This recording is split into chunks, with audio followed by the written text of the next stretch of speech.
War की मार से टूटे बाजार और अस्थिरता की वजह से म्यूचुअल फंड की एसआईपी में भी रुझान अब निवेशकों का धीरे धीरे कम हो रहा है। પૈસા નાખી તો દઈએ છીએ પણ ક્યારેક મ્યુચ્યુઅલ ફંડ કંપનીને આધાર ના થઈએ.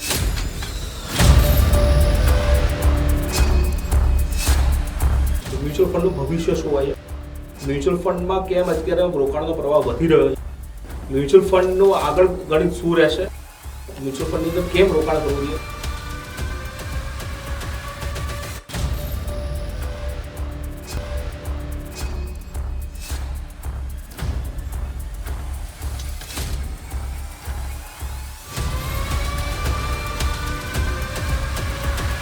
ચિલ્ડ્રન એજ્યુકેશન, ચિલ્ડ્રન મેરેજ અને રિટાયરમેન્ટનું પ્લાનિંગ મ્યુચ્યુઅલ ફંડથી કરી શકાય કે ના કરે?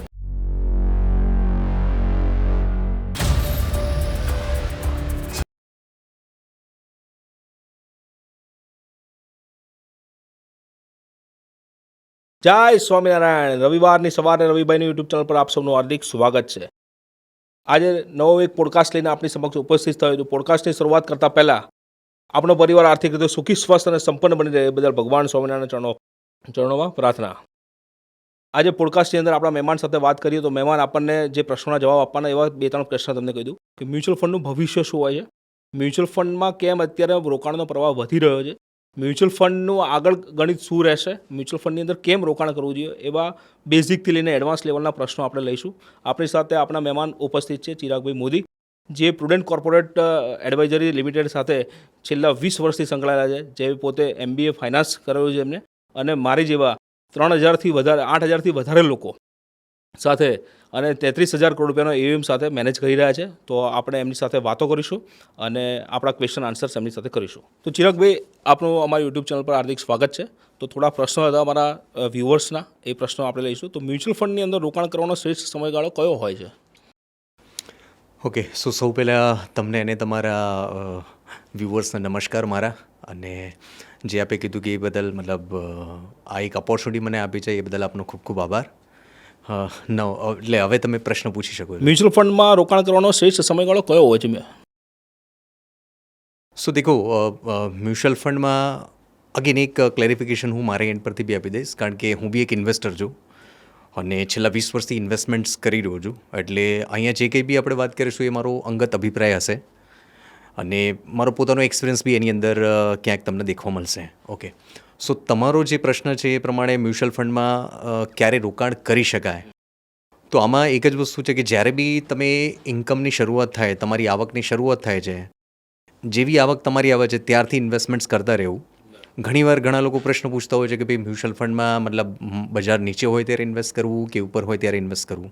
અમે એમને એક જ વસ્તુ કહેતો છે કે જો તમારી પાસે ટાઈમ છે ને, તો કરંટ માર્કેટ મતલબ current time is one of the best time to invest. સમય આપવું વધારે જરૂર છે, રાધર કયા ટાઈમે ઇન્વેસ્ટમેન્ટ્સ કરવું. એટલે જે કંઈ બી ઇન્વેસ્ટમેન્ટ્સ કરો છો, અત્યારે પૈસો પડેલો છે તો અત્યારે ઇન્વેસ્ટમેન્ટ્સ કરી નાખો. બજારના ટાઈમિંગની કેવી કોઈ જરૂર હોતી નથી એમાં. મતલબ બજારના અપડાઉનની કોઈ રાહ જોવાની જરૂર નથી તમારી દ્રષ્ટિએ? અમારો એક્સપિરિયન્સ તો એવું જ કહે છે કે પૈસો અત્યારે છે તો અત્યારે ઇન્વેસ્ટ કરી નાખો અને ટાઈમ બેસ્ટ ટાઈમ એ છે કે આપણા ખિસ્સામાં કેટલા પૈસા પડ્યા છે. Current time is the best time invest. તો આ જે નવા યુવા રોકાણકારો હોય છે એ લોકો જ્યારે જોબની શરૂઆત કરે છે તો ત્યારે શરૂઆત નથી કરતા હોય તો 21-22 વર્ષે અને 30-35 વર્ષથી શરૂઆત કરતા હોય તો એ લોકો માટે તમે શું કહેવા માગો છો? એ લોકોને એમ જ કહીશ કે જે મેં મારી કરિયરની શરૂઆતથી ફ્રોમ ધ ડે ઓફ ફર્સ્ટથી જ ઇન્વેસ્ટમેન્ટ્સ ચાલુ કર્યું હતું અને એ વખતે મને ખ્યાલ છે કે 1,000 રૂપિયાથી ઇન્વેસ્ટમેન્ટ્સ ચાલુ કર્યું હતું, જેને આપણે SIP કહીએ છીએ એ પ્રમાણે.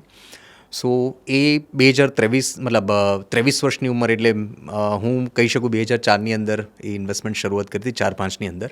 એ આજની તારીખે ઇન્વેસ્ટમેન્ટ્સ ચાલુ છે ને આજે મને એની વેલ્યુ સમજાય છે કે જો એની અંદર થોડું ઘણું બી લેટ થઈએ છે તો આપણી અમાઉન્ટની અંદર બહુ મોટો ફરક આવે છે.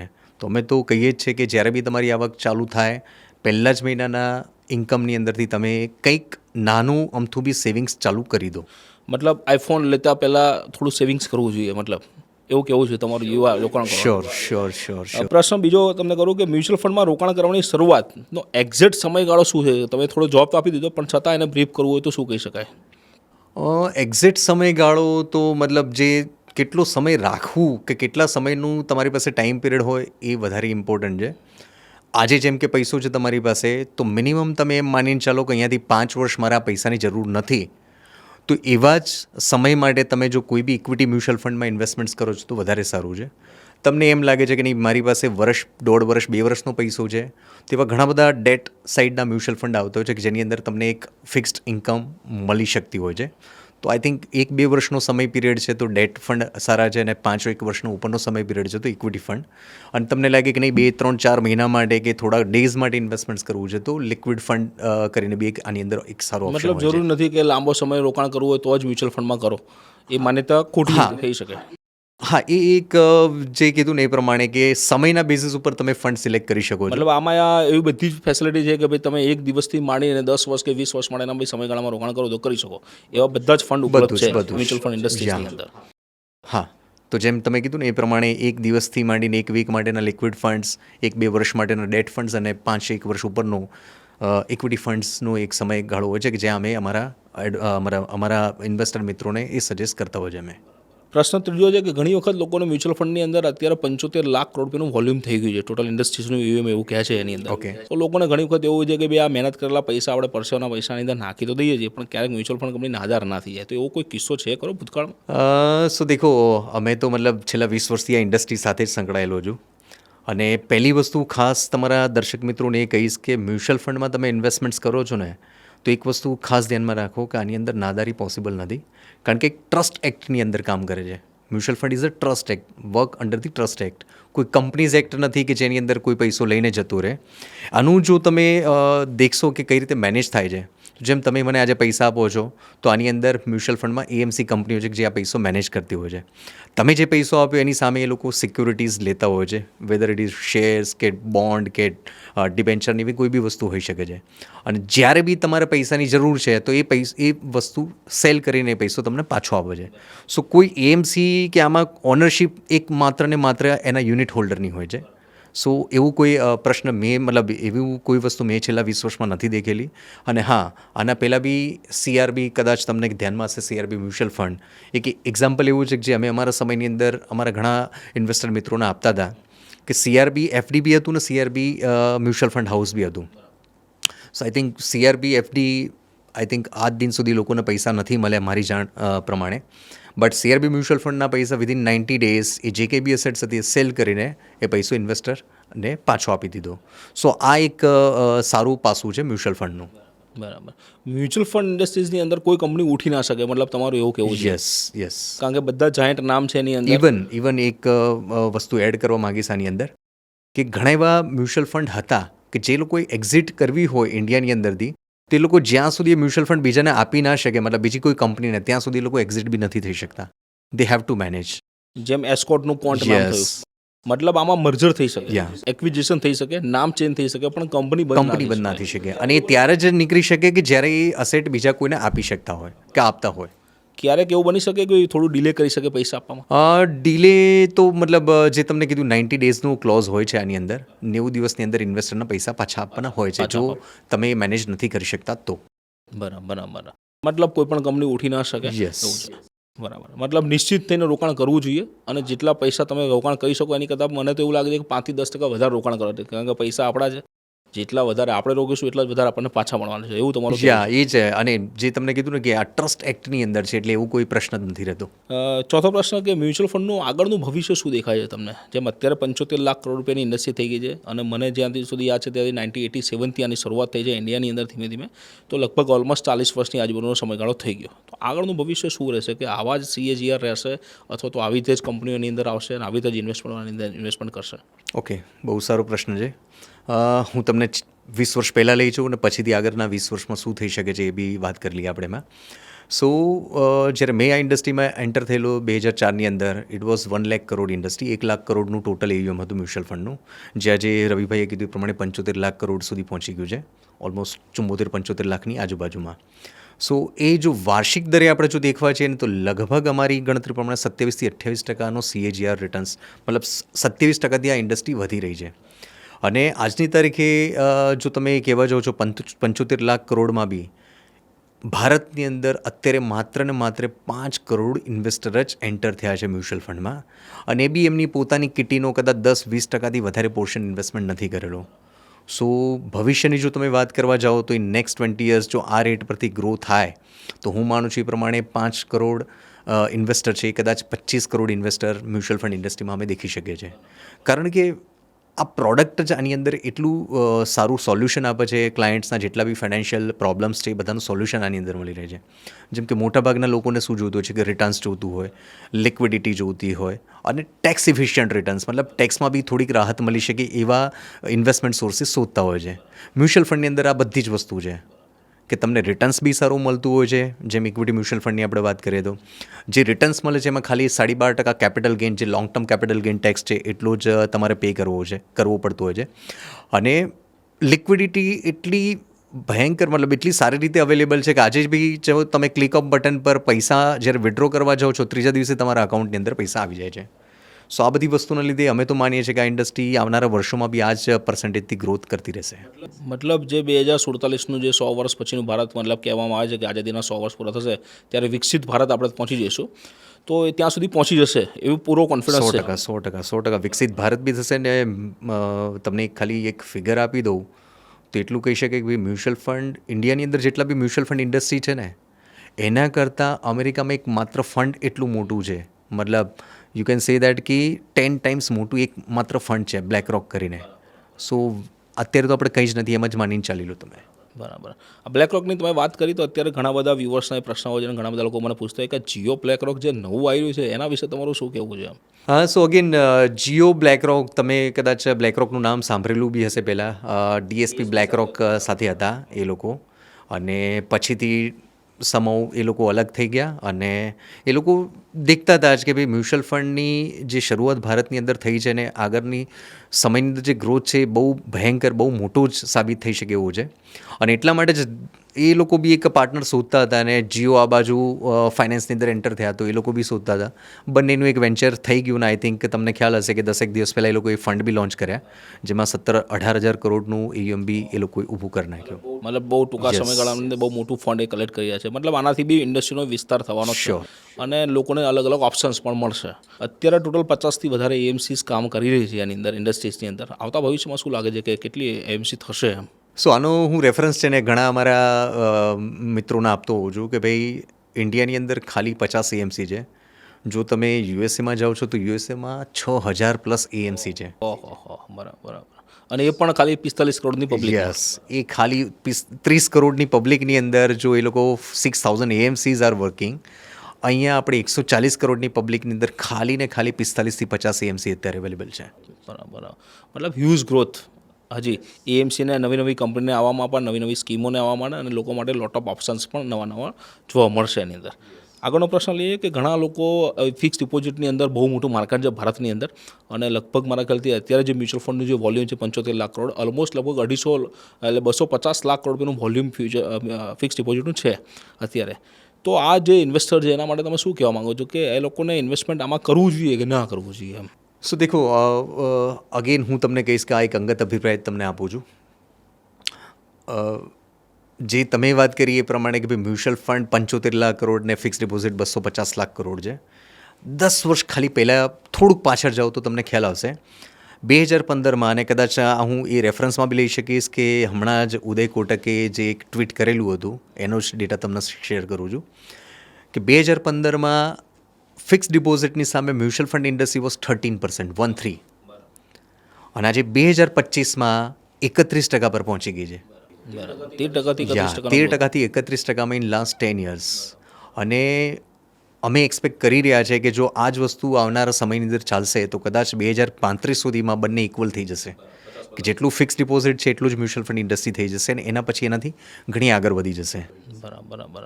મતલબ મ્યુચ્યુઅલ ફંડ ઇન્ડસ્ટ્રી કન્સિસ્ટન્ટ આ ફિક્સ ડિપોઝિટવાળા જે ઇન્વેસ્ટરો છે એ લોકો થોડા ડરતા હોય છે માર્કેટથી કે ભાઈ માર્કેટની અંદર, તો માર્કેટ વિશે થોડી વાત કરીએ આપણે કે શેર માર્કેટ, હું તો ઘણી વખત એવું કહેતો હોઉં છું કે તમે શેર નથી લેતા, તમે ભાગીદારી, શેરનો ગુજરાતી શબ્દ ભાગીદાર, બરાબર, અને તમે કોઈ બિઝનેસને બાય કરો છો તો પાર્ટનરશિપ કરવા માટે તમારે ઓછામાં ઓછો 10 વર્ષનો સમયગાળો આપવો જોઈએ.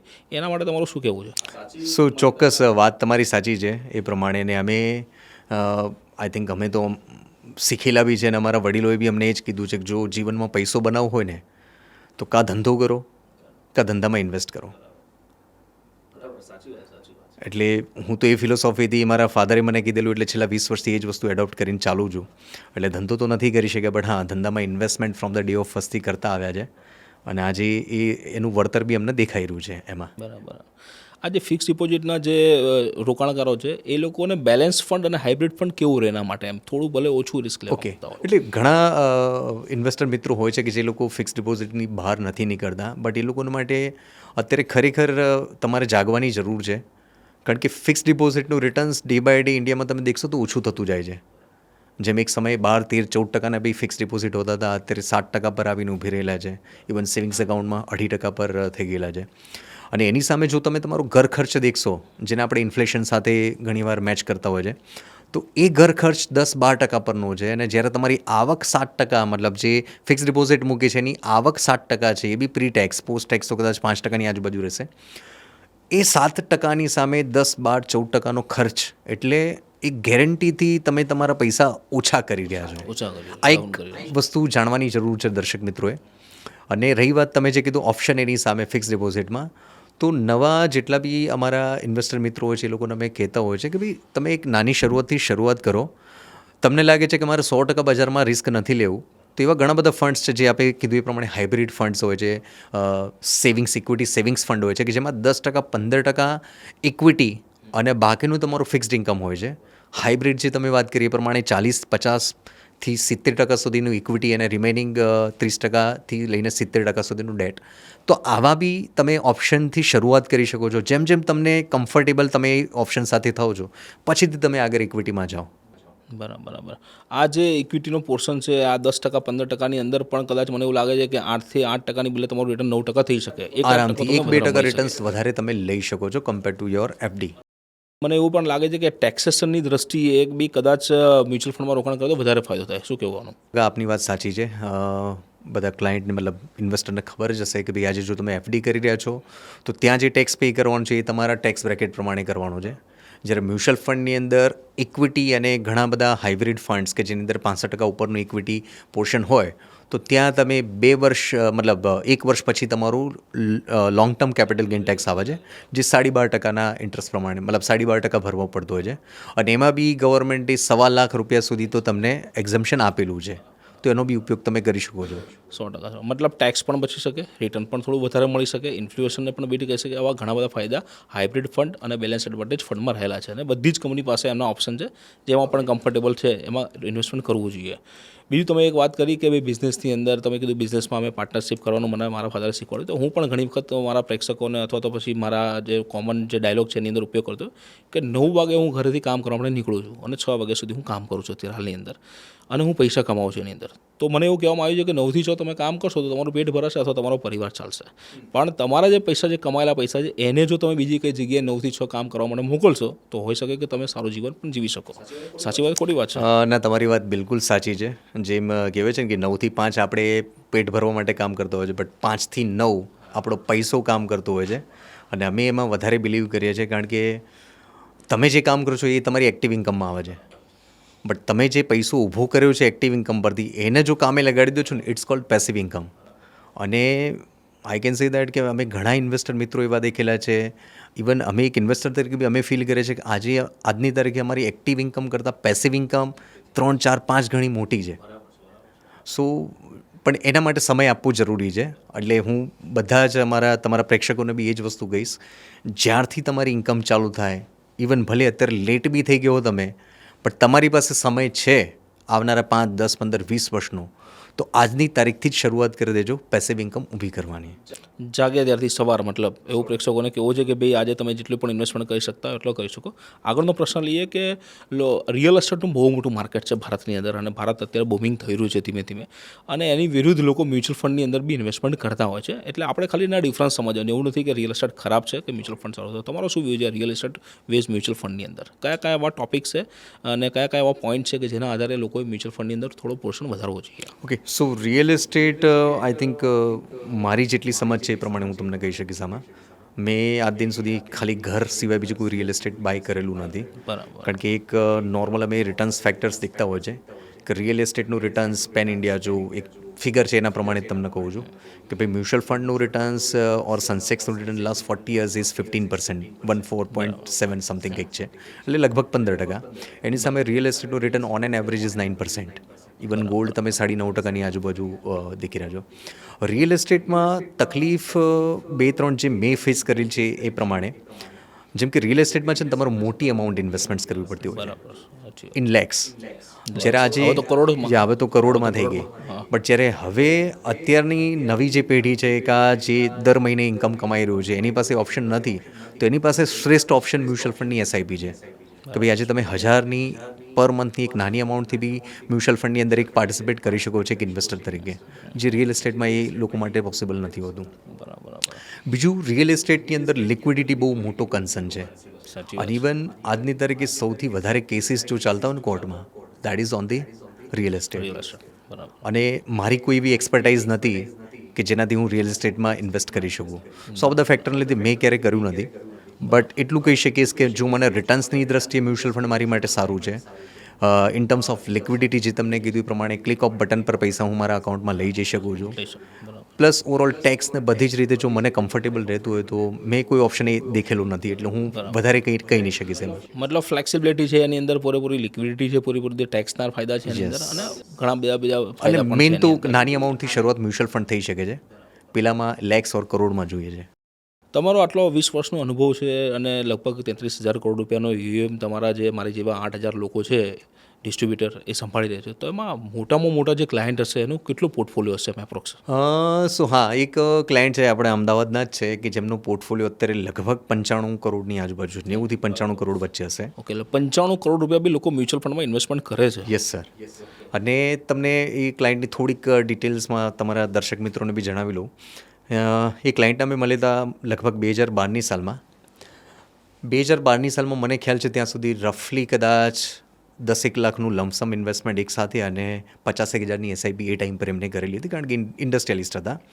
બટ એક શરૂઆત કરી હતી અમારા સાથે. બટ અમે જેટલા બી ક્લાયન્ટ્સ હોય છે ને, જેમ અમારું પર્સપેક્ટિવ છે કે મ્યુચ્યુઅલ ફંડમાં લોંગ ટર્મ ઇન્વેસ્ટમેન્ટ પ્રિફર કરતા હોય છે, અને એક અમાઉન્ટ તમારે દિમાગમાં રાખવી પડે કે જેથી એ તમે એના માટે પ્રયત્ન કરી શકો.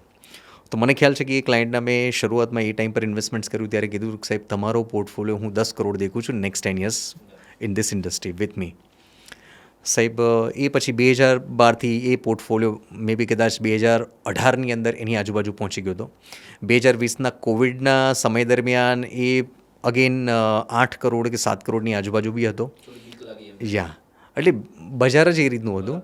અને એ સમયે અમને ખ્યાલ છે કે એ ક્લાયન્ટને જ્યારે અમે મળવા ગયેલા હતા અને એમનું રિટર્ન્સ જે 14-15% આજુબાજુ હતું, પછી નેગેટિવ બી આવી ગયું હતું, ત્યારે બી અમે એ ક્લાયન્ટને એ જ કીધેલું કે સાહેબ આપણું જે પેલું 10 કરોડની ફિગર છે એ ધ્યાનમાં રાખવાની છે. જેવા 10 કરોડ અચીવ થઈ ગયા સમવેર ઇન 2021, એ પછીથી અમને 50 કરોડની ફિગર આપી ને હવે 100 કરોડની. હવે એક ક્લાયન્ટ અમને 500 કરોડ કહે છે કે નહીં, I would like to create a portfolio of 500 crore. મતલબ 500 કરોડ રૂપિયાનો પોર્ટફોલિયો બનાવવાની એ અમદાવાદમાં રહેતા ક્લાયન્ટની જ ઈચ્છા છે. તમે તો પાન ઇન્ડિયા ફરતા હશો અને ઘણા બધા ભારતના એડવાઇઝરને પણ મળતા હશો, અને ઘણી બધી તમે ઇન્ટરનેશનલ મિટિંગ અથવા નેશનલ મિટિંગો કરી હશે. સૌથી મોટા જે ઇન્વેસ્ટર છે તમે સાંભળ્યું છે ત્યાં સુધી, કેવડા મોટા ઇન્વેસ્ટર છે, કેટલું મોટું? સો મેં જે દેખેલું છે એમાં ગુજરાતની અંદર મેં કીધું એ પ્રમાણે આ 95 કરોડનો મેં મોટો ઇન્વેસ્ટર દેખેલું છે.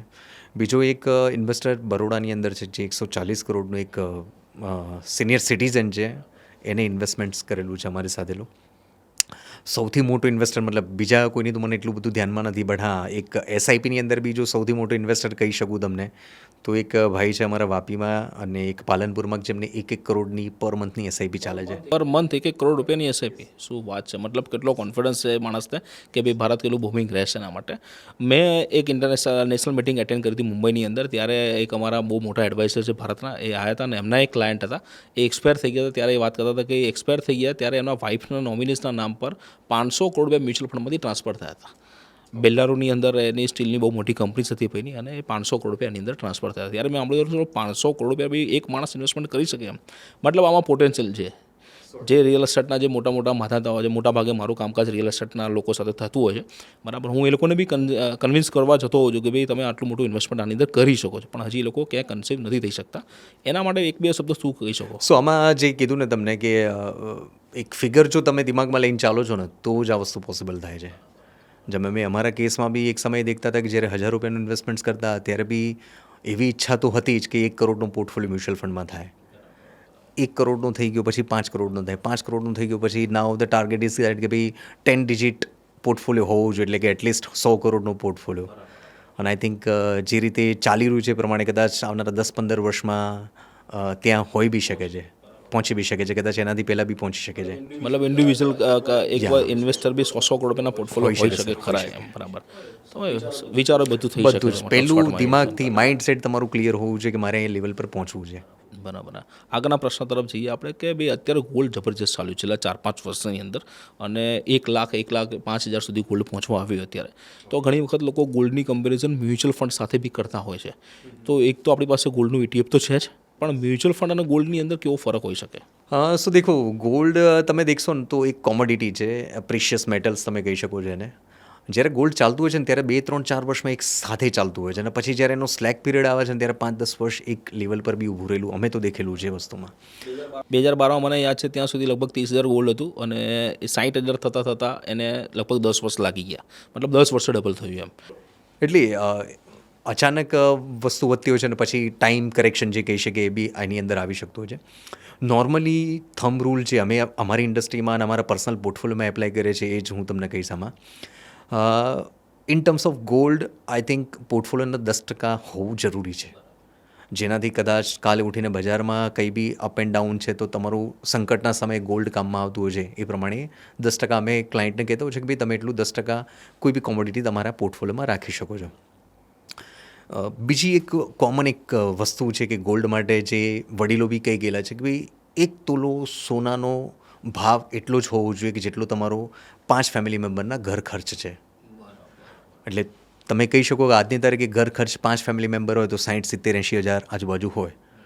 તો કોઈ બી સમય તમે ઉઠાવીને દેખી લો 10-10 વર્ષના ગેપમાં, 1980માં, 70માં, 90માં, 2000માં, 2010માં અને 2020માં જેટલું તમારું 5 ફેમિલી મેમ્બરના ઘર ખર્ચ હશે, EMI નથી કહેતો હું, ખાલી ઘર ખર્ચની વાત કરું છું, એટલો જ 1 તોલો સોનાનો ભાવ હોવો જોઈએ. આ એક પેલું કહી શકે ને એક કહેવત છે ઓર કીધેલું છે, વડીલોએ કીધેલું છે આ વસ્તુ. એટલે તમે હવે તમારી રીતે રિલેટ કરી શકો છો કે આ ભાવ વધારે છે કે ઓછો છે, બટ ઓન એન એવરેજ જે કીધું 7-8થી 10% વચ્ચે ગોલ્ડના એપ્રિસિએશન રહેતા હોય છે. સોનું છે એક ઇમોશનલ વસ્તુ છે, અને સોનું લઈને વેચવા જવું એ ઘણી વખત એવું કહેવાય છે કે ઘણી વખત વડીલો કહેતા હોય કે સોનું એ છેલ્લું માધ્યમ છે વેચવા માટેનું, એમ કે ભાઈ માણસ ગળા સુધી આવી ગયો ત્યારે સોનું વેચવું જોઈએ. એટલે વેચવા જાઓ તો તમને એવું લાગે કે સારું ખોટું વેચાઈ રહ્યું છે, અને ઘણી વખત આપણે ધર્મપત્નીઓ એ બી ના પડતા હોય કે ભાઈ આ સોનું રહેવા દો અંતર, બાકી બધું તમે વેચો અંતર. મતલબ સમય ત્યારે નીકળી ના શકો તમે એની અંદર, અને એને વેચી ના શકો. ગોલ્ડ લોકો સંગ્રહ જ કરતા હોય છે, પણ એમાંથી પૈસા કાઢીને કોઈના લગ્ન કર્યા હોય એવો તો ઉદાહરણ કે મેં જોયા નથી જોતું. તમારી વાત બિલકુલ સાચી. અથવા એને વેચીને કોઈનું ભણતર કાઢ્યું હોય, છોકરાનું ભણતર કાઢ્યું એવું બી લોકો નથી કરતા, કારણ કે એ સંપત્તિ બનાવવાનું માધ્યમ છે, લોકો ભેગા કરતા જાય. તમે જે કીધું ને એની અંદર હું ખાલી એક વસ્તુ તમારા પ્રેક્ષક મિત્રોને વાત કરીશ કે જે તમે કીધું ને કે સોનું સંકટ સમયની બારી છે ને લોકો નથી વેચતા હોતા, કોઈ બી પ્રસંગ હોય કે કંઈ બી હોય નથી વેચતા હોતા. એ જ રીતે જો મ્યુચ્યુઅલ ફંડને ટ્રીટ કરે ને, આઈ થિંક જ્યારે કોઈ ઇન્વેસ્ટર સાથે પ્લાન કરવા બેઠા હોય ને તો એમના બાળકના એડ્યુકેશન માટે કે એના રિટાયરમેન્ટ માટેની એ બધું પ્લાનિંગ ચાલતું હોય. કારણ કે આપણે અત્યારે 2025માં બેઠા છે, 2040માં શું હશે આપણને ખબર નથી. એટલે એક જે પેલું કહેવાય ને કે એક ડાઉટ હોય છે, એના લીધે પ્લાનિંગ અત્યારથી ચાલુ કરી દેતો હોય છે. બટ મેં અમારા આટલા 20 વર્ષના અનુભવમાં એક વસ્તુ દેખેલી છે કે જે કોઈ બી જે વસ્તુ માટે પ્લાન કરેલું હોય ને એ 10, 15, 20 વર્ષ પછી છે ને સાહેબ, એ પ્લાનિંગ એટલું એનું જબરદસ્ત થઈ ગયેલું હોય છે કે એને પૈસો વિડ્રો કરવાની બી જરૂરિયાત નથી હોતી. જેમ સોનું નથી વિડ્રો કરી શકતા એ રીતે આ બી નથી વિડ્રો કરતા. બરાબર. મતલબ એમાંથી સંપત્તિ બનતી જતી હોય છે અને પોતાનું પર્સનલ ગ્રોથ બી થતું હોય છે 15-20 વર્ષમાં. ગોલ્ડની અંદર આપણી વાત ચાલતી હતી, તો ગોલ્ડની અંદર મ્યુચ્યુઅલ ફંડમાં પણ ઓપ્શન છે ઘણા બધા. હા, મ્યુચ્યુઅલ ફંડમાં બી ઓપ્શન અવેલેબલ છે. સો આજે તમે ગોલ્ડમાં SIP બી કરી શકો છો, એટલે કે દર મહિને તમારે ગોલ્ડમાં ઇન્વેસ્ટમેન્ટ્સ કરવું છે તો એક સ્પેસિફિક ડેટ તમે સિલેક્ટ કરી લો, ફોર્મ એનું ભરી લો, તો આરામથી જે તે ડેટની અંદર તમારું SIP એ ડેબિટ થતું જાય છે. બીજા ગોલ્ડના ETF બી છે જે તમે ડીમેટની અંદર લઈ શકો છો. ગોલ્ડ બીઝ કરીને બી ઓપ્શન હોય છે કે જે ડીમેટની અંદર તમે એ બી લઈ શકો છો. એટલે કોઈ બી એક યુનિટથી બી તમે ત્યાં બાય કરી શકો છો. જ્યારે મ્યુચ્યુઅલ ફંડની અંદર આવશો તો ડેફિનેટલી કે 1000ની SIPથી તમે ગોલ્ડ બાય કરી શકશો. બરાબર. મતલબ ફિઝિકલ ગોલ્ડ કરતાં આપણને પેપર ગોલ્ડ મળી રહ્યું છે તો સચવાય, કારણ કે ફિઝિકલ ગોલ્ડની અંદર અત્યારે લોકરની બી સમસ્યા છે કે અમુક બેંકોમાં લોકર જ નથી એમ, અને ઘરમાં તો હાચવાતું નથી, અત્યારે ચોરીના બનાવો બનતા હોય છે ને ખોટું ટેન્શન રાખીને શું કરાવ્યું તો પેપર ગોલ્ડ પણ એટલું જ રિટર્ન આપતું હોય ગોલ્ડ એટલું જ એમ. Same you can say that કે જેટલું ગોલ્ડનું પ્રાઇસ છે એ પ્રમાણે જ એની વધઘટ થતી હોય છે. બરાબર. તો ગોલ્ડની અંદર બીજા આપણે મલ્ટી એસેટ એલોકેશનમાં પણ ગોલ્ડનો થોડોક પોર્શન આવતો હતો, એ ફંડમાં રોકાય કે ના રોકાય? એ ફંડ બી સારા છે. જ્યારે ક્લાયન્ટને જોઈએ છે કે નહીં મારે એક જ ફંડની અંદર બધું જ વસ્તુ જોઈએ છે, જેમ કે 10% 20% કોમોડિટીઝ જેમાં ગોલ્ડ અને સિલ્વર બંને આવી જતું હોય છે, મારે ઇક્વિટી બી જોઈએ છે, મારે ડેટ બી જોઈએ છે થોડું ઘણું, એટલે કે ફિક્સ ડિપોઝિટ બી જોઈએ છે. તો એવા બધા ઇન્વેસ્ટર મિત્રો માટે સારું ફંડ છે કે જ્યાં તમને ઇક્વિટીનું ફ્લેવર બી મળશે, કે જ્યાં રિટર્ન સારું આપી શકે, કોમોડિટી જેમ કે ગોલ્ડ અને સિલ્વર જે તમારો પોર્ટફોલિયો પ્રોટેક્ટ બી કરી શકે, અને ડેટ કે જે એક ફિક્સ્ડ ઇન્કમ બી ઊભી કરી શકે. સો બધા જ ઓપ્શન હોય છે. ફંડ લેવાની જરૂર નથી, એક જ ફંડની અંદર તમે બધું લઈ શકો છો. બરાબર. આગળનો પ્રશ્ન લઈએ કે એસઆઈપીમાં રોકાણ કરવું જોઈએ કે લમસમમાં? ઘણા લોકોનો આવો પ્રશ્ન હોય છે, અને ઘણા લોકો તો મ્યુચ્યુઅલ ફંડની એસઆઈપીને અલગ અલગ માનતા હોય છે. એના વિષય પર થોડું કહી દો. ઓકે, સો એસઆઈપી વર્ડ જ એટલો પોપ્યુલર થઈ ગયું છે કે ઘણા લોકોને આ કન્ફ્યુઝન છે કે સાલું મારે એસઆઈપી કરવું છે, મ્યુચ્યુઅલ ફંડ નથી કરવું. બટ પ્રેક્ષક મિત્રોને ખાલી જણાવી દઉં કે મ્યુચ્યુઅલ ફંડનો એક ભાગ છે એસઆઈપી, એક સ્ટ્રેટેજી છે કે જો તમારે દર મહિને ઇન્વેસ્ટમેન્ટ્સ કરવું છે તો એના મેં એસઆઈપી કહે છે, જે નોર્મલી રિકરિંગ તમે કહેતા હો છો, એને અમે સિસ્ટમેટિક ઇન્વેસ્ટમેન્ટ પ્લાન કહેતા હોય છે. બેંકની ભાષામાં રિકરિંગ ડિપોઝિટ કહે અને આપણી ભાષામાં એસઆઈપી કહે. અને લમસમ એટલે એક સાથે જો તમારી પાસે અમાઉન્ટ છે ને એ તમારે ઇન્વેસ્ટ કરવી છે તો એને આપણે લમસમ ઇન્વેસ્ટમેન્ટ્સ કહીએ છીએ. હવે તમે જે પ્રશ્ન પૂછ્યો એ પ્રમાણે કે એસઆઈપી કરવું જોઈએ કે લમસમ, એ ડિપેન્ડ કરે છે કે તમારી પાસે જે આવકનો સ્ત્રોત છે એ કઈ રીતનો છે. તમારી પાસે એક સાથે મોટી અમાઉન્ટ છે તો ઇન્વેસ્ટમેન્ટ લમસમમાં કરી લો, અને બની શકે કે તમારી રેગ્યુલર આવક છે તો એ જ ઇન્વેસ્ટમેન્ટ લમસમ ઇન્વેસ્ટમેન્ટ્સ કર્યું એની અંદર એક એસઆઈપી બી ઓપન કરી લો, કે જેનાથી દર મહિને તમારી આવક આવે છે એ ઇન્વેસ્ટમેન્ટ બી થઈ જાય. ઘણી વખત લોકો શું કરતા હોય કે લમસમ પૈસા પડ્યા હોય પણ મને કે ના માર્કેટની બીક લાગે છે કે આપણે એસઆઈપીથી જ રોકાણ કરો, તો એ લોકોનો ડિફરન્સ સમજાવો કે લમસમમાં 10 વર્ષ પહેલાં કર્યું હોય અને એ જ ફંડની અંદર એને 10 વર્ષ એસઆઈપી ચાલુ રાખ્યું તો શું ડિફરન્સ પડે છે? એક્ઝેક્ટ તો એનો મતલબ તમને આન્સર નહીં આપી શકું એનું, બટ એટલું કહી શકીશ કે એનો એડવાન્ટેજ શું છે. જેમ કે લમસમ તમે ઇન્વેસ્ટમેન્ટ્સ કર્યું, આજે બજાર તમારું 25,000 નિફ્ટી લેવલ છે, તમે લમસમ ઇન્વેસ્ટમેન્ટ્સ કર્યું, હવે 25,000થી 26,000 ઇન્ડેક્સ જાય છે, એટલે જે કંઈ બી 5% બી વધારો થયો, 4-5%, તો તમારા લમસમ ઇન્વેસ્ટમેન્ટમાં એટલું જ રિટર્ન્સ 4-5% આજુબાજુ આવવાનું છે. હવે બીજો પ્રશ્ન એ થાય કે કાં તો બજાર એની લેવલ પર રહે કાં એનાથી નીચે જતું હોય છે. 25નું 24 થયું તો થશે શું કે લમસમ ઇન્વેસ્ટમેન્ટમાં તો નુકસાન છે, બટ તમારું જે નવું ઇન્સ્ટોલમેન્ટ એસઆઈપીનું આવે ને 24,000 ઉપર ઇન્વેસ્ટ થઈ રહ્યું છે. એટલે આમાં બંને બાજુ ક્લાયન્ટને એડવાન્ટેજ છે. જો બજાર વધ્યું તો લમસમમાં ફાયદો થાય છે, અને બજાર ઘટ્યું તો એસઆઈપીના લીધે તમારી એક એવરેજ નીચે આવે છે. બટ આ જ પ્રોસેસ જો તમે 5-10 વર્ષ ચાલુ રાખો છો તો ડેફિનેટલી એક મોટી અમાઉન્ટ તમારી પાસે આવશે. અને હું એવું માનું છું કે જો 10 વર્ષનું ઇન્વેસ્ટમેન્ટ કરતા હોય તો અને લમસમ આજે પૈસા પડ્યા હોય 10 લાખ રૂપિયા પડ્યા તમે, અને તમે એને એવું માનો કે 10 લાખનું એસઆઈપીના માધ્યમથી નાખું 10 વર્ષની અંદર, તો મને એવું લાગે છે કે લમસમથી જો 10 લાખ નાખી દેવા હોય તો એ 30 થઈ ગયા હશે, પણ ઓલા એસઆઈપીના માધ્યમથી થયા હશે, આપણે 12% રિટર્ન કાઉન્ટ કરીએ છીએ અંદર, તો એ ડબલ થયા હશે. બરાબર? અગ્રી, તમારી વસ્તુથી એગ્રી કરું છું. અને એને એસઆઈપી તો નહીં, હું એસટીપી કહીશ. ઇવન એક ઓપ્શન આની અંદર એ બી છે, એસટીપી સિસ્ટમેટિક ટ્રાન્સફર પ્લાન બી છે. એસઆઈપી કેવું છે કે તમારા બેંકમાંથી ડેબિટ થઈને ફંડમાં ઇન્વેસ્ટ થાય છે, જ્યારે એસટીપીમાં શું થઈ ગયું છે, એમ તમે કીધું કે 10 લાખ પડ્યા છે અને એ મેં લિક્વિડ ફંડમાં ઇન્વેસ્ટ કરી દીધા કે જેની અંદર 4-5% રિટર્ન્સ મને મળે, અને એમાંથી દર મહિને ઓર દર વીકે તમે જે સિલેક્ટ કરો છો એના બેઝિસ પર ઇન્વેસ્ટમેન્ટ થતું જાય છે ઇક્વિટી મ્યુચ્યુઅલ ફંડની અંદર.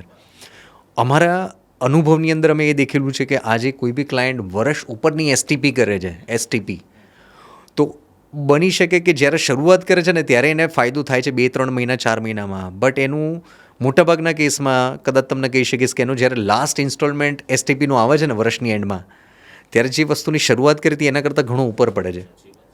એટલે જો એસટીપી બી કરવી છે તો આઈ થિંક 2 મહિના 3 મહિના 6 મહિના ઇઝ મોર દેન ઇનફ, જો તમને એટલો ડર લાગતો હોય તો. બાકી લમસમ ઇન્વેસ્ટમેન્ટ્સ અત્યારે પડે છે તો અમે એ જ લમસમ ઇન્વેસ્ટમેન્ટ જ પ્રિફર કરીએ છીએ. આગળનો પ્રશ્ન લઈએ કે જેમ કે આપણે 3 રીતની વાત કરીએ, કે એસઆઈપીની વાત કરી કે મ્યુચ્યુઅલ ફંડમાં મુખ્ય રોકાણની 4 રીત છે, એની પર બી મારો એક વિડીયો છે, એની પર 4 રીત છે. પહેલી એસઆઈપી છે, બીજી લમસમ છે, એસટીપી છે અને એસડબ્લ્યુપી. હવે આપણે ચોથી રીત પર કે એસડબ્લ્યુપી. એસડબ્લ્યુપીની અંદર રોકાણ કેટલું ફાયદાકારક હોઈ શકે નિવૃત્તિ પછી અને અત્યારે કદાચ યંગ જનરેશન બી લેવી હોય તો એને શું ફાયદો થઈ શકે SWPથી? સો દેખો, જેટલા બી તમે અલગ અલગ પદ્ધતિ કીધી, SIP, STP, SWP અને લમસમ, દરેકની પેલું કહેવાય ને કે ઇન્ડિવિજ્યુઅલ ચોઇસ બી છે અને ડિપેન્ડ કરે છે કે તમારી આવક અને તમારી ઉંમર કેટલી છે. જેમ કે શરૂઆતનો ફેઝ હોય છે કોઈ બી, જ્યારે કમાવાનો પહેલાં 20 વર્ષનો ફેઝ, 25થી લઈને 45 વર્ષનો ફેઝ, તો ત્યાં અમે કહીએ છીએ કે એ ફેઝ એવો છે કે જ્યાં you need to અક્યુમ્યુલેટ the units. તમારે સંપત્તિ ઓર ઇન્વેસ્ટમેન્ટ અક્યુમ્યુલેટ કરવાનું છે, એટલે કે ભેગું કરવાનું છે. એવા સમયની અંદર જો તમારી આવક દર મહિનાની છે તો ગો ફોર ધી SIP. તમને લાગે કે તમે બિઝનેસની અંદર છો અને દર મહિને કે દર વર્ષે કંઈક એક અમાઉન્ટ બચાવી શકો તો ગો ફોર લમસમ, જ્યારે બી એ તમારી પાસે આવે છે ત્યારે. તમને માર્કેટનો ડર લાગતો હોય તો તમે STPનો યુઝ કરો છો. જ્યારે ચોથી જે વસ્તુ છે SWP, સિસ્ટમેટિક વિડ્રોલ પ્લાન આપણે કહીએ છીએ, અમે અમારા મોટાભાગના ક્લાયન્ટને સજેસ્ટ કરીએ છીએ કે SWP ઓપ્શન તમે ત્યારે જ લો કે જ્યારે તમારી ઉંમર 58-60 વર્ષ પછીની થઈ ગઈ હોય તો. મતલબ જ્યારે તમારી ઇન્કમ બંધ થઈ ગઈ હોય પછીથી તમે એ જો કરો છો તો વધારે સારું છે. એટલે એક કહેવાય કે ભાઈ શરૂઆતની એજમાં આપણે પેલું શું કહો છો, સ્લાઇડર, લપસણી દેખેલી હશે, બરાબર? લપસણીમાં તમે દેખશો ને તો પાછળની સાઈડ પર એના પગથિયા આવશે. એ પહેલાં 20 વર્ષ અમે એને કહીએ છીએ SIP. તમારે પહેલાં 20 વર્ષ SIPની જેમ એ એડ કરતું જવાનું છે. જ્યારે તમને લાગે કે ના હવે અમારી ઇન્કમ બંધ થઈ ગઈ છે, એ પછીથી તમે SWP ઓપ્શન લેશો, જે પેલું સ્લાઇડરમાં નીચે ઢોળાવ આવે છે એને આપણે કહીએ છીએ, ત્યારે SWP લેવાય. એટલે કે પહેલાં 20, 25, 30 વર્ષ SIP અને પછીના 30, 40 વર્ષ માટે SWP. SWPની અંદર આ લોકો જે 60 વર્ષની તમે વાત કરી કે SWPની, તો એક ડિફરન્સ એ બી સમજો તો કે રેન્ટેડ ઇન્કમ અને SWP એની અંદર શું મેજર ડિફરન્સ હોઈ શકે? રેન્ટેડ ઇન્કમ એટલે જો તમે મતલબ એમ કહેવા માગો છો કે આજે કોઈ જગ્યા પર રિયલ એસ્ટેટ ઇન્વેસ્ટમેન્ટ્સ કર્યું છે ને એની rented income. Okay, so rented income if you look at in Ahmedabad, કદાચ આજે 1 કરોડનું બી ઘર હોય ને તો ત્યાં તમને વાર્ષિક જે રેન્ટ મળતું હોય, મતલબ મંથલી રેન્ટ 30,000ની આજુબાજુ, કદાચ 30,000 થી 35,000 બેઝડ ઓન ધ લોકેશન આવતું હોય છે. રફલી આપણે ગણીને ચાલી શકીએ કે 2 થી 3% યીલ્ડ પડે. 30,000 બી ગણી લો તો 3.5% થયું. એમાંથી તમે તમારું મેન્ટેનન્સમાં બાદ કરો કે સમારકામનું જે કંઈ બી હોય એ માઇનસ કરો અને ટેક્સ બી નીકાળી દો, એ બધું નીકાળો તો હાર્ડલી તમારી પાસે 2% યીલ્ડ આવે છે.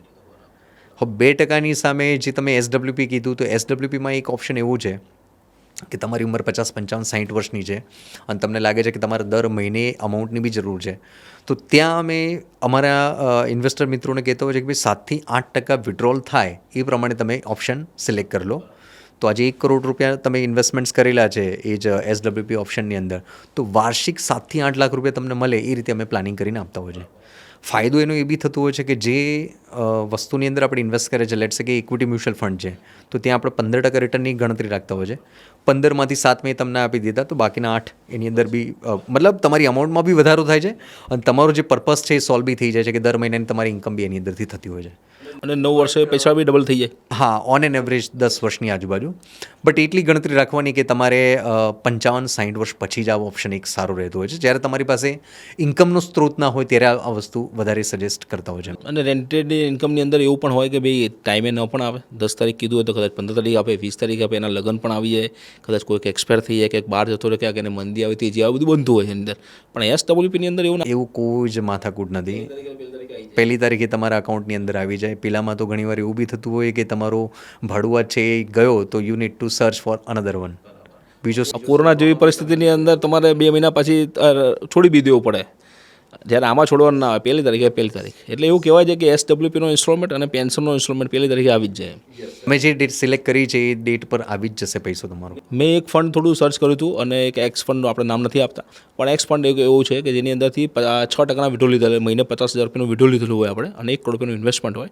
30 વર્ષ થયું એ ફંડની અંદર, એટલે 30 વર્ષ પછી એની વેલ્યુ 100 કરોડ થઈ ગઈ. 1 કરોડના 100 કરોડ બી થઈ ગયા અને 50,000 રૂપિયા દર મહિને પણ એના ખાતામાં આવ્યા. એટલે 30 વર્ષ સુધી, એટલે 360 ઇન્સ્ટોલમેન્ટ એના ખાતામાં ઓલરેડી પડી ગયા. આટલું બધું રિટર્ન આપે સાહેબ. એ 15% જ રિટર્ન ગણતરી રાખો. અને હવે તો દર્શક મિત્રોને ખબર છે કે 15% રિટર્ન્સ એટલે દર 5 વર્ષે ડબલ થાય, 10 વર્ષે 4 ગણા થાય, 20 વર્ષે મતલબ 15 વર્ષે દેખવા જતો 8 ટાઈમ્સ ને 16 ટાઈમ્સ ને 32 ને 64 ટાઈમ્સ.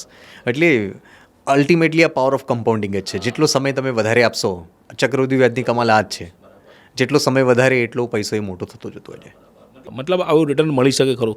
એક્સ ફંડે આપેલું જ છે ને ગૂગલ પર પણ એના આંકડા છે જ અત્યારે. આગળનો પ્રશ્ન આપણે લઈએ કે ઘણી વખત લોકો કન્ફ્યુઝ હોય મ્યુચ્યુઅલ ફંડની અંદર કે હારું લાર્જ કેપ લેવું, મિડ કેપ લેવું, સ્મોલ કેપ લેવું કે ફ્લેક્સી કેપ લેવું, મલ્ટી કેપ લેવું. તો આ 5 કેટેગરી હું મોટાભાગે લોકોને પ્રિફર કરતો હોય. તો આ 5 કેટેગરી છે તો એની અંદરથી ચૂઝ શું કરવું જોઈએ? ઉંમર પ્રમાણે આપણે થોડો રેશિયો જોઈએ અથવા તો ઇન્કમ પ્રમાણે થોડો રેશિયો જોઈએ તો શું કરવું જોઈએ? અને ટર્મ પ્રમાણે આ 3 વસ્તુ એમ.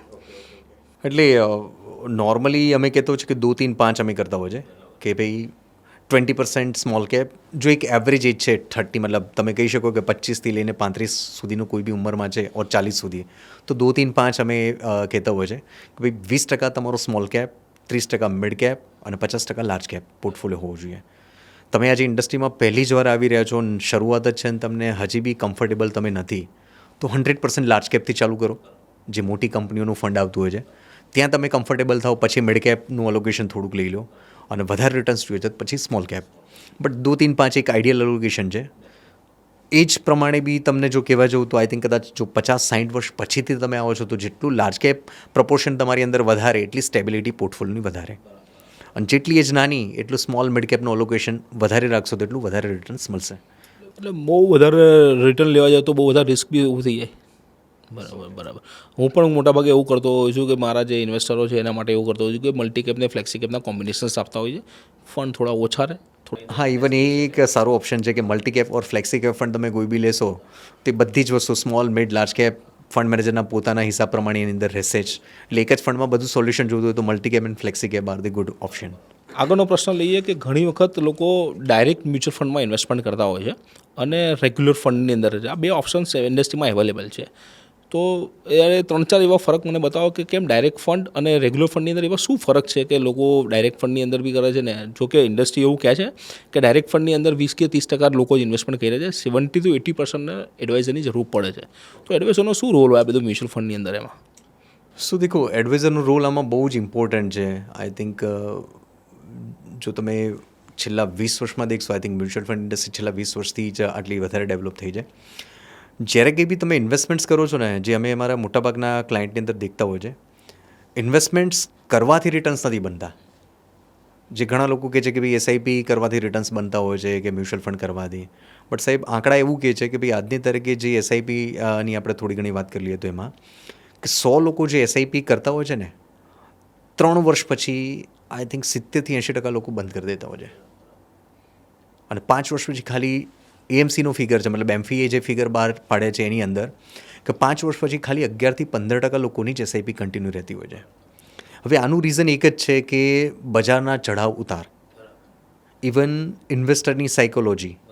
કારણ કે આજે તમે 5-5 હજારની બી એસઆઈપી કરો છો, કોઈ બી માણસ આજે 5 હજારની એસઆઈપીથી એક શરૂઆત કરે છે, એને લાગે કે ના 2-3 વર્ષ થઈ ગયા એટલે મારું 1,80,000ના ઇન્વેસ્ટમેન્ટની સામે 2 લાખ રૂપિયા થયા, કે 3 થયા, કે પછી 2.5 થઈ ગયા, કે પછી એનાથી નીચે ઇન્વેસ્ટમેન્ટ મતલબ રિટર્ન્સ મને મળે છે.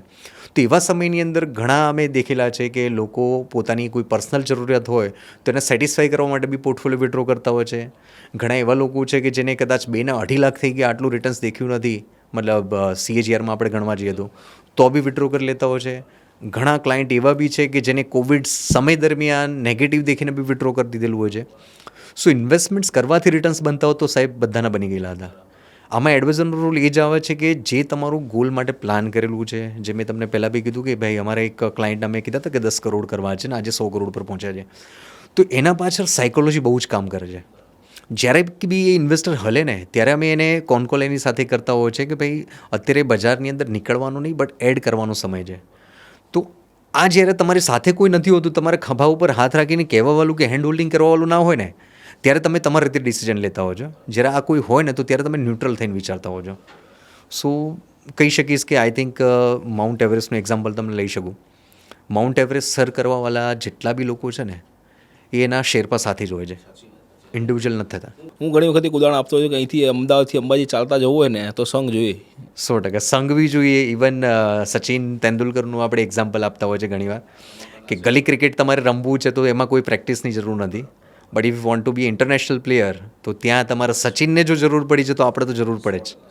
અને આપણે જે ઇન્વેસ્ટમેન્ટ્સ કરી રહ્યા છીએ આવનારા 20-30 વર્ષ માટેનું પ્લાન કરી રહ્યા છે, તો તમારે બજારની અંદર આવનારા 7,000 દિવસ ઊભા રહેવું ને એ બી એક બહુ મોટું ચેલેન્જ છે.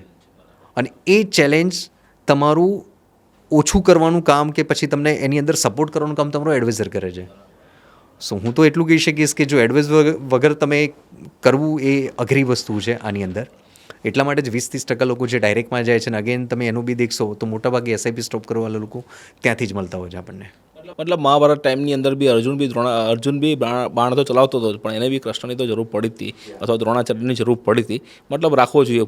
એ તો તમે બહુ સારું એક્ઝામ્પલ આપ્યું કે જ્યારે દુર્યોધનને પૂછ્યું શું જોઈએ છે તો એમને કર્ણની સેના માગી હતી, જ્યારે અર્જુને ખાલી શ્રી કૃષ્ણનો સાથ માગ્યો.